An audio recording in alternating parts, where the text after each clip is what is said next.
Distribusi in a service context L1, diketahui 4 pertanyaan kunci dari distribusi layanan strategi, yaitu apa, bagaimana, di mana, dan kapan.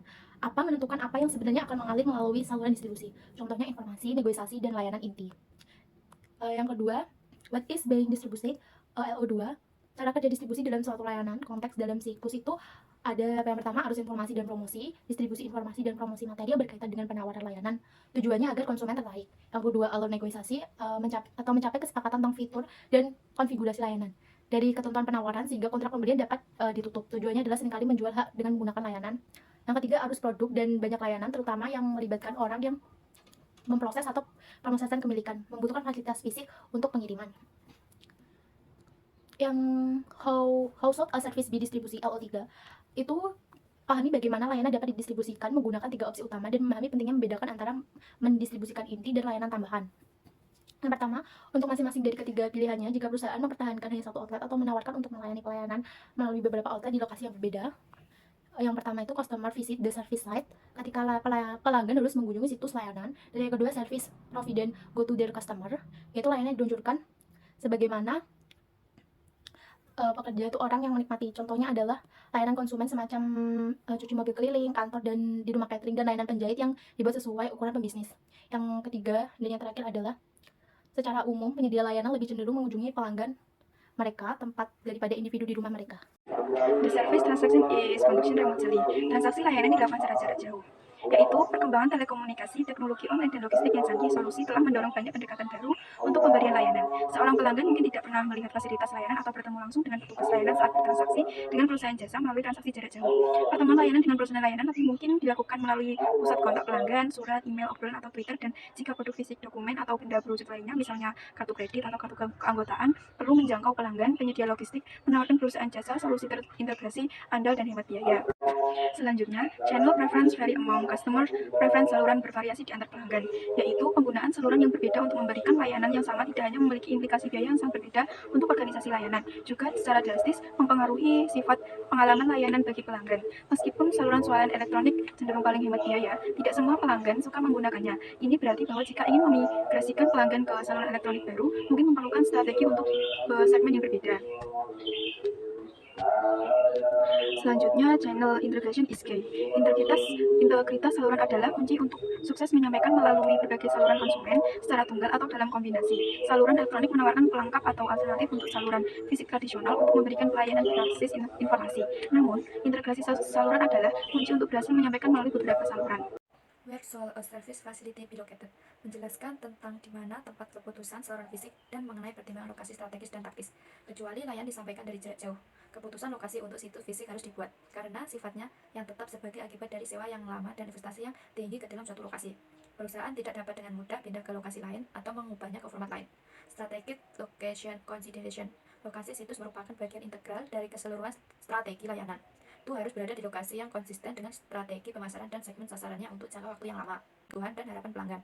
Aktivitas kompetitif dan sifat operasi layanan. Tactical Location Consideration. Pada langkah kedua, untuk memilih lokasi tertentu, faktor kunci yang perlu dipertimbangkan antara lain ukuran dan karakteristik populasi, lalu lintas pejalan kaki dan kendaraan serta karakteristiknya, kenyamanan akses bagi pelanggan, pesaing di area ini, sifat bisnis dan toko terdekat, ketersediaan tenaga kerja, ketersediaan lokasi, biaya sewa, dan ketentuan kontrak. Locational constraints. Meskipun kenyamanan pelanggan penting, kebutuhan akan skala ekonomi dan persyaratan operasional dapat membatasi pilihan lokasi. Innovative location strategis. Strategi distribusi yang inovatif dapat menjadi inti dari model layanan baru yang kuat. Kesamaan strategi ini adalah bahwa aksesibilitas merupakan komponen kunci dari proposisi nilai layanan ini. Lanjutnya, when shall service be delivered?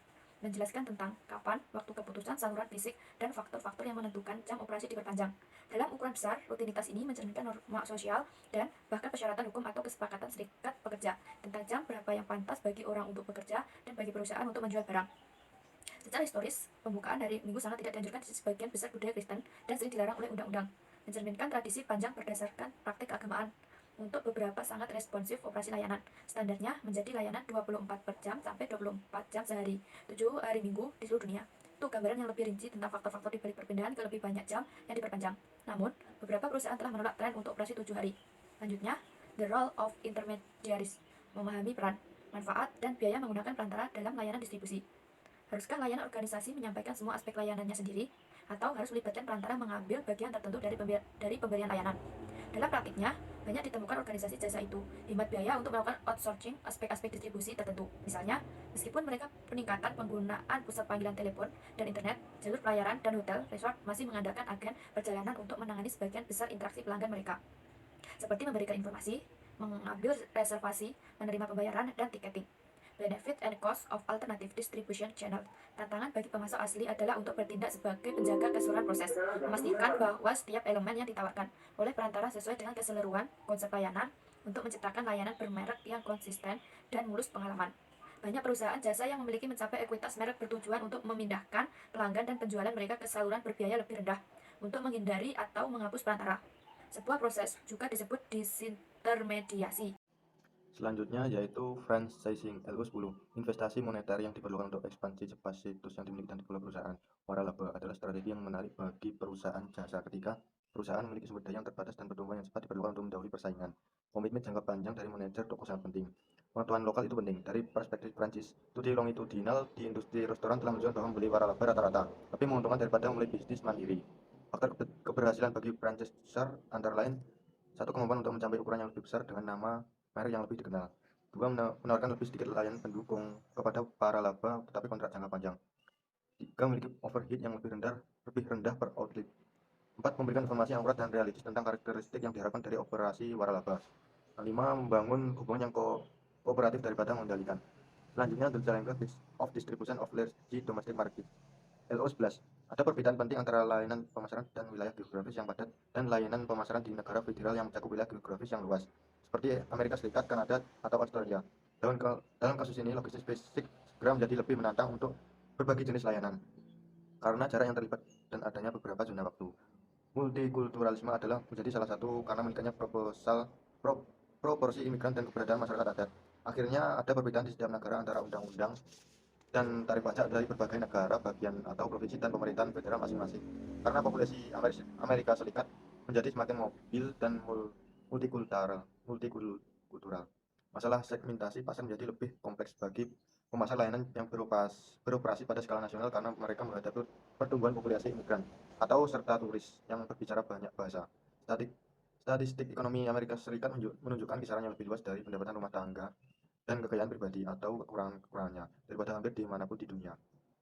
Distributing service internationalism. Banyak perusahaan yang mendistribusikan layanan mereka secara internasional, termasuk CNN, Reuters, Google, Amex, Starbucks, Hertz, Citibank, dan McKinsey. Apa kekuatan pendorong yang mendorong perusahaan-perusahaan ini untuk menjadi internasional dan bahkan global? Dan ketika perusahaan jasa berencana untuk go internasional, bagaimana seharusnya memasuki pasar baru? Selanjutnya, faktor favoring adoption of transnational strategies. LO12, 5 kekuatan penting mendorong perusahaan jasa untuk go internasional. Mereka adalah: 1, penggerak pasar, atau misalnya pelanggan mengharapkan kehadiran global. 2, pendorong kompetitif, atau misalnya pesaing menjadi global dan menekan perusahaan domestik. 3, penggerak teknologi, atau misalnya internet memungkinkan distribusi dan biaya global arbitrage. 4, penggerak biaya, atau misalnya dorongan skala ekonomi ke arah penambahan pasar. 6, penggerak pemerintah, atau misalnya negara-negara yang tergabung dalam WTO harus membuka banyak sektor jasa untuk kompetisi. How does the nature of a service affect international distribution? LO13. Bagaimana sifat jasa mempengaruhi distribusi internasional, yaitu dengan pemrosesan orang, pemrosesan kepemilikan, dan juga layanan berbasis informasi yang memiliki persyaratan yang sangat berbeda. Adapun layanan-layanannya, yang pertama itu pemrosesan orang yang memerlukan kontak langsung dengan pelanggan. Ada juga beberapa opsinya. Yang pertama itu mengekspor konsep layanan dan juga mengimpor pelanggan. Lalu, sebagai layanan pemrosesan kepemilikan, juga dibutuhkan kehadiran lokal yang berkelanjutan. Namun, dalam beberapa kasus, kru dan juga peralatan dapat diterbangkan ke lokasi pelanggan atau barang milik pelanggan dapat diangkut ke lokasi penyedia. Lalu selanjutnya layanan berbasis informasi, yaitu yang paling fleksibel karena tidak memerlukan kontak langsung atau kontak dengan harta benda atau peralatan. Mereka dapat didistribusikan dalam beberapa cara. Yang pertama yaitu mengekspor layanan kepada pabrik layanan lokal. Yang kedua, mengimpor kepada pelanggan. Yang ketiga, mengekspor layanan melalui telekomunikasi, dan jika diperlukan mengubahnya secara lokal. Barriers to International Trade in Service, LO14. Itu pemasaran layanan internasional telah menjadi segmen yang tumbuh paling cepat perdagangan internasional. Strategi internasional ini melibatkan integrasi strategi perumusan dan implementasi di semua negara di mana perusahaan melakukan bisnis pada hambatan untuk perusahaan asing yang menginginkan untuk melakukan bisnis di luar negeri. Perlahan-lahan menjadi berkurang. How the international market, LO15. Strategi untuk memasuki pasar internasional bergantung pada: yang pertama, bagaimana perusahaan dapat mengendalikan kekayaan intelektual dan sumber-sumber nilai penciptaan. Lalu, tingkat internasional interaksi pelanggan yang diperlukan untuk pembuatan layanan, jika nilainya terletak pada IP, maka layanan tersebut dapat langsung diekspor, seperti untuk e-book, musik, dan perangkat-perangkat lunak lainnya. Lalu, jika kontrol IP dan persyaratan kontak pelanggan sedang, maka perusahaan dapat melakukan lisensi waralaba atau usaha patungan. Lalu, jika interaksi yang tinggi diperlukan dan kontrol IP rendah, maka perusahaan itu harus memiliki investasi asing secara langsung melalui pendirian cabang atau anak perusahaan atau masuk melalui merger dan akuisisi.